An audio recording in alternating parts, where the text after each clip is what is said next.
Sunan Gunung Jati adalah tokoh penyebaran Islam di tanah Sunda. Kini jejak sejarah dan kisah penyebaran Islam Sang Sunan masih tersisa di Keraton Kasepuhan Cirebon. Selengkapnya dalam segmen Syiar Ramadan.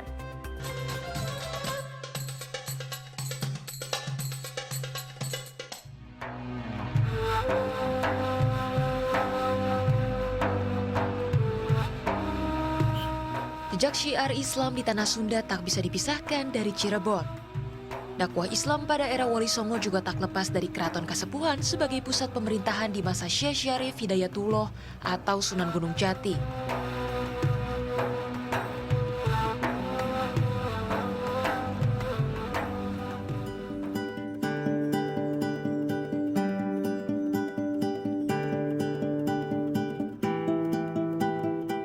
Berkesempatan menilik jejak peninggalan Sang Sunan, saya bertemu Pangeran Haryanto, Ketua Adat Tradisi Keraton Kasepuhan Cirebon. Elang Ai panggilan akrabnya. Good people, sekarang saya udah bersama dengan Pak Elang Ai yang bakal nemenin saya buat napak tilas di Keraton Kasepuhan Cirebon buat ngeliat gimana sih syiar agama Islam yang tersebar di sini gitu ya Pak ya? Iya, betul. Bisa langsung kita mulai? Bisa. Memasuki gapura keraton, Siti Hinggil jadi area pertama yang dijumpai. Siti berarti tanah, Hinggil artinya tinggi. Memiliki arti tanah yang ditinggikan bermakna manusia sebagai makhluk yang ditinggikan derajatnya oleh Allah Subhanahu wa Ta'ala. Area keraton masih asri dan teduh. Teriknya Cirebon yang berada di pesisir pantai utara jadi tak terasa. Kearifan di dalamnya masih terjaga dengan kegiatan serta tradisi budaya yang dihidupkan keluarga keraton. Sebelum masuk ke area inti yang dikenal dengan sebutan area Keraton Pakungwati, pengunjung akan melewati Taman Dewan Daru. Ada sepasang patung singa sebagai simbol penerus kerajaan Pajajaran, bermakna segala aspek kehidupan selalu berpasangan.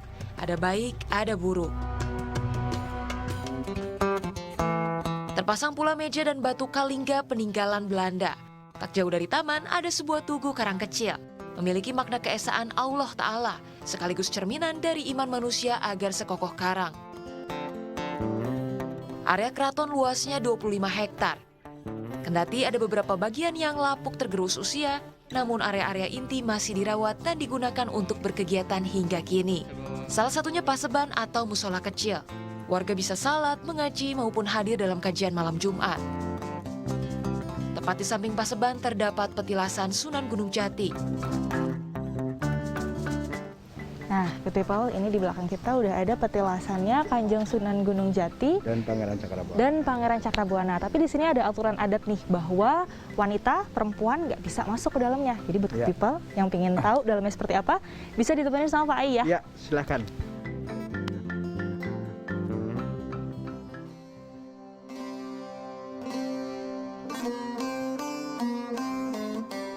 Di dalamnya terdapat pendopo yang digunakan sebagai tempat ibadah, itikaf, dan berkumpul ke-9 wali.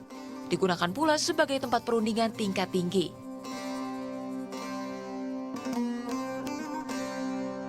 Ada kegiatan yang masih kita laksanakan sampai sekarang walaupun ya istilahnya kita setiap malam Jumat kita mengadakan tawasul.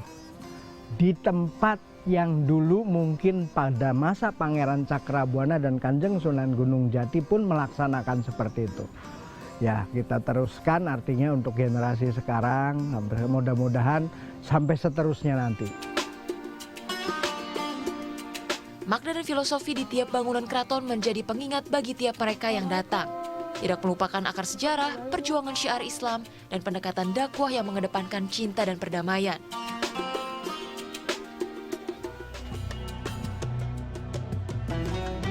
Di Sumur Agung inilah ke-9 wali dan keluarga keraton biasanya bersuci.